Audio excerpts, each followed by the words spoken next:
Now I want to play this piece for you called Tsuru no Sugumori, which means the nesting cranes. And with this, I want to tell you a story before I perform it. And I want to tell it in a monogatari style, which is an old folk tale. So, as we all know with most folk stories, they start out with, long, long ago, in a place far, far away, there was this land called Japan. But at that time, it was called Yamato. One morning, the sun was rising up above the mountains, and the light was just shining on the grass that had just the morning dew, and it was shimmering so beautifully. And we then are introduced to our two characters, Mama Crane and Daddy Crane. Now, I'm going to be honest with you. Mama Crane and Daddy Crane drank way too much last night, and they were not feeling it when they woke up Sunday morning. And they woke up with a big headache, and they stretched their wings out, and they're like, oh my gosh, that meal was the best seed I've ever had in my entire life, but I cannot believe we drank that much. Now, they slept in for obvious reasons, and they were looking around as they got up, and they noticed in the neighboring nest that their daughter, Susie, was not there.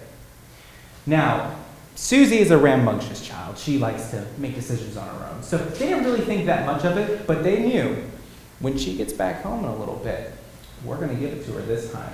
She's going to get that boo. So 11 o'clock rolls around. Normally, Susie would be back, and she wasn't back. So Mom steps in first and goes, well, maybe she just stopped at a friend's house. It's something like that. And Dad's like, just don't worry. Don't worry. 12 o'clock rolled around, and Mom's really freaking out, and she's like, you have to do something. You have to do something, Papa Crane. They said, okay, fine. We're going to go out to the local bird mart, and we're going to ask the others if they've seen our little Susie. So they asked the herons, and the herons said, we don't see Susie. No, we've just been shopping. So they go over to the other cranes, and they say, have you seen our daughter Susie? She's just been gone. At this point, Mom's really starting to freak out. And the tears are starting to shed a little bit, and Dad's trying to keep his cool, but inside, he's just really freaking out. Finally, 1 o'clock rolls around, and Susie has still not shown up. Mom Crane thinks, that's it, my daughter's dead. And Daddy Crane starts to go, look, you're overreacting. Then they start to argue back and forth, and tensions get even more, and Mom finally breaks down crying. You hear that in the music. Then, after Mom finally puts out her final wail, there's that moment of silence where all hope seems to be lost. And then you hear this beautiful melody just floating out, almost seemingly from nowhere. And it's little Susie. She's walking back and she's singing, oh, I had such a good time at Mary's house. We got to stay up late, watch TV, eat cookies, and it was so much fun. We never had that much fun at my house. And that's when Mama Crane and Daddy Crane are standing there, wings crossed, looking at her right in the eye, saying, I cannot believe this. Do you see this girl? Do you see her? I cannot believe it. Again. Mama steps in first. This is the last time you will disobey us. Daddy Crane pops in even more and goes, I cannot believe I have no daughter. Then Mama Crane steps in with the final blow, the most terrible thing a parent could ever say to a child. I'm not mad, but I am. Ooh, you guys all said it to me. I felt it. I got chills. So I think some of you are parents, and some of you said that before, and other of you I'm on the receiving end. I was that kid. So Susie feels terrible. I mean, she's just absolutely distraught. So later that night, they're sitting down for their nightly meal, and it's a really good seed, mind you. This is some of the best that you can find in all of Yamato. But Susie won't touch any of her food. She's just that hurt. And so Mama Crane and Daddy Crane start to talk to Susie and say, we know we were very hard on you, and we feel bad that we were so direct, and we don't want to make you more upset or sad, but we were so scared. We thought that we might have actually lost you. And we just want the best for you, and we want to make sure that you're safe. And that's when Susie goes, oh my God, I love you, Dad. And the dad goes, I love you, Susie. And then Susie goes, I love you, Mom. And then Mom goes, I love you too. And then it's and scene. So that is the story of the piece that I'm going to play for you, the Nesting Crane.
so I'd like to invite my performing partner tonight, Francis Fenton.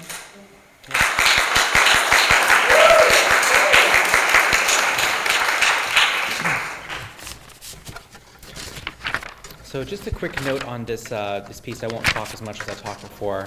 I do like the sound of my own voice, and it gets me in trouble sometimes, so I'll try to...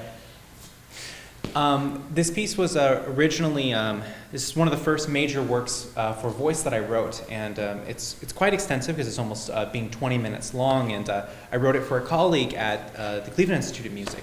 And I wanted to challenge myself, and I thought, what is the oldest possible poetry that I can find that I can use for this music? Because I loved the old style of writing, and so all these poems are really just a couple sentences long, as you can see in the program.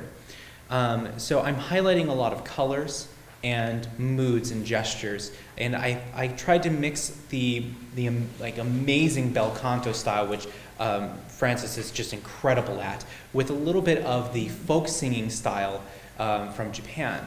So I hope that you enjoy these 14 miniature songs for shakuhachi and soprano voice.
So that's the first half of this set.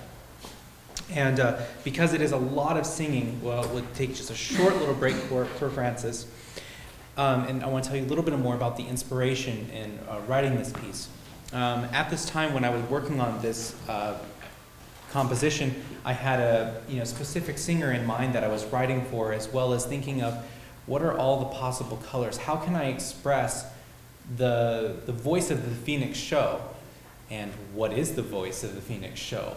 And there's a lot of those sort of questions and a lot of research and digging that I had to do. And I was lucky enough that I was in a library that had a very, very extensive collection of old books. I was permitted access to go to the Cleveland Museum of Art, and I was doing an art independent study where they had like a lower basement where they have all of the secret books and stuff that you're not supposed to touch with your hands. So I got to put my gloves on, and I found these books from the early 1920s and 1910 that are first editions that I got to read about these poems both in Japanese and both in English.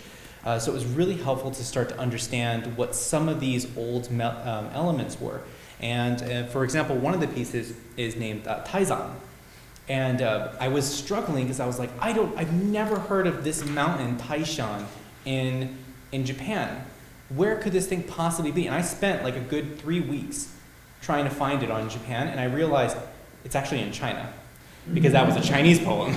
And so that's where the books really came into handy for me, and I was able to dive in more to this work. And I think I spent maybe just 3 months reading these poems out loud, both in English and in Japanese, over and over to myself to try to get the flow, to get the most natural sort of sound, to mimic the nature elements, as well as more the musical and sing-song-like elements that Japanese language has within it. So I hope you enjoy the next set of 7 songs in 14 roi.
腰をますれば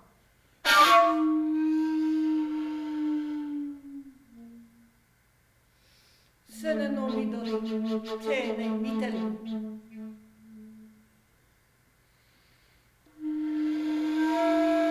前顔を下りて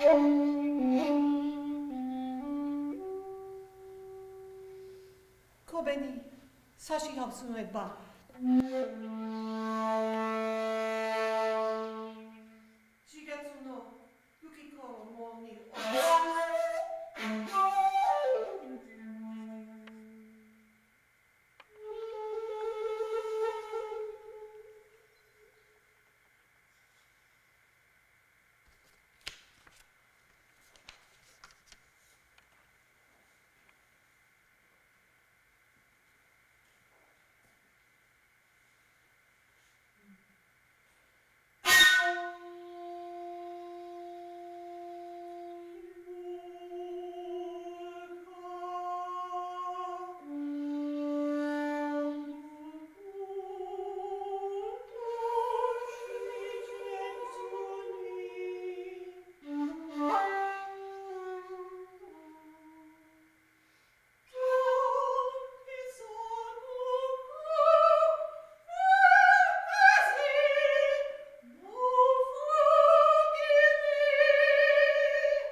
Thank you for staying for my piece. The door is locked.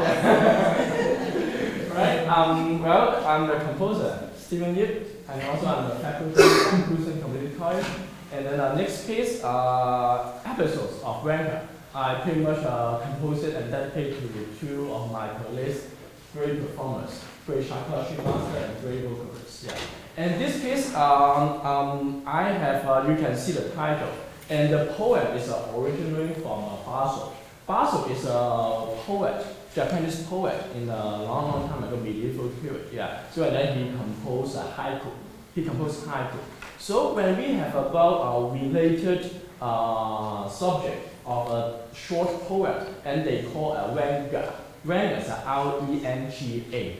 So a ranga is like they have a short poem, then they have a relationship between those. So I put this like a 4 seasons together. I collect from original poem from haiku from Baso, put it together as a purpose. Yeah, because the titles Ranka means a flower. It's a lotus flower. It's one of the Japanese lotus flower. And then I used a kind of inspiration and borrowed one of the very important 11th century literature, Tale of Genji. So Tale of Genji is like a very important literature in Japanese culture. Yeah. So Genji was a guy who was a nobleman, who's very rich, and then who has a lot of wife. However, the most beautiful woman he loved was Yoga. Yoga was one of the lady who just have a special relationship with him, and then even we can consider this as like a sacred. He's a secret lover. Okay, they only meet in nighttime. So, however, somehow by that time, and then Gandhi's wife knows about it, and then they really jealous of this woman. And she is really young. She is very pretty. And then she also is very weak, she was sick. And then finally she passed away, she died. However, Gandhi still loved her so much, and then he just keep going to the place they date, they meet during the nighttime, and then day by day, like a full 4 seasons.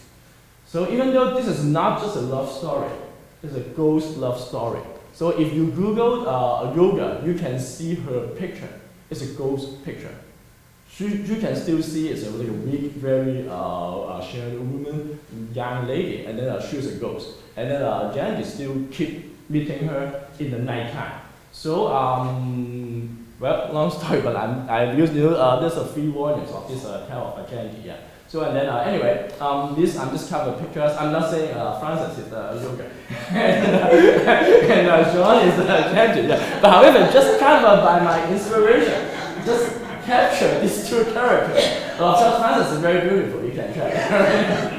So and then however, more and less, and then I kind of composed this piece for these 2 instruments because now maybe you might be able to kind of been educated a lot. How does the character of the shakuhachi?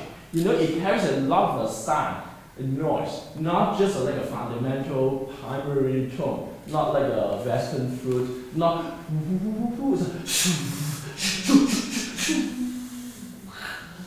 yeah. So I imitate this because when I compose this for the vocal, I use pretty much quite a lot of not vowels. I'm pretty sure when you go to your school choir, my students, right? When you go to Dr. Bridge or the choir, then you need to really focus and project your vowel, I, A, E, or U, right? But you don't sing consonant much. But this piece, I use a lot of consonant, positive, even non-positive, a lot of. I try to imitate both each other. So then you will hear a lot of things, all these words, and then I do not focus on the vowels. So you have to really see. So that's why we have been working together with Francis. She complained a lot. How do I sing ST for a pitch? And I said, then you can try.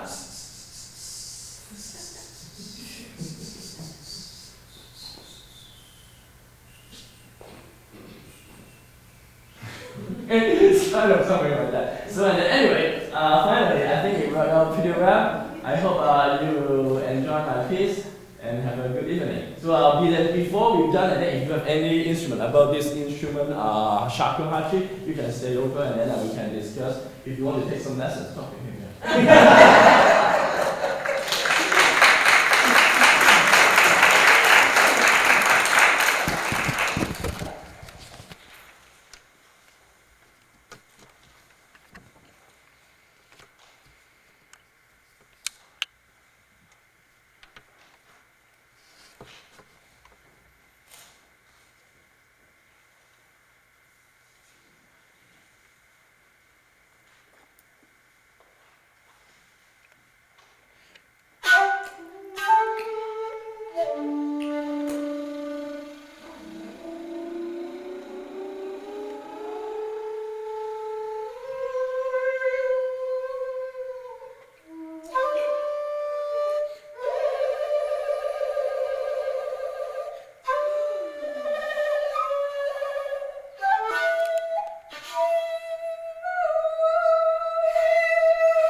I'd like to leave you with one final piece that I wrote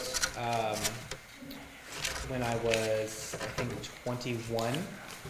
And I've used a lot as my encore pieces because of its virtuosic nature. But I have to find it first, that's the trick. Got it. So this piece is called Burning Root Sketch number 1.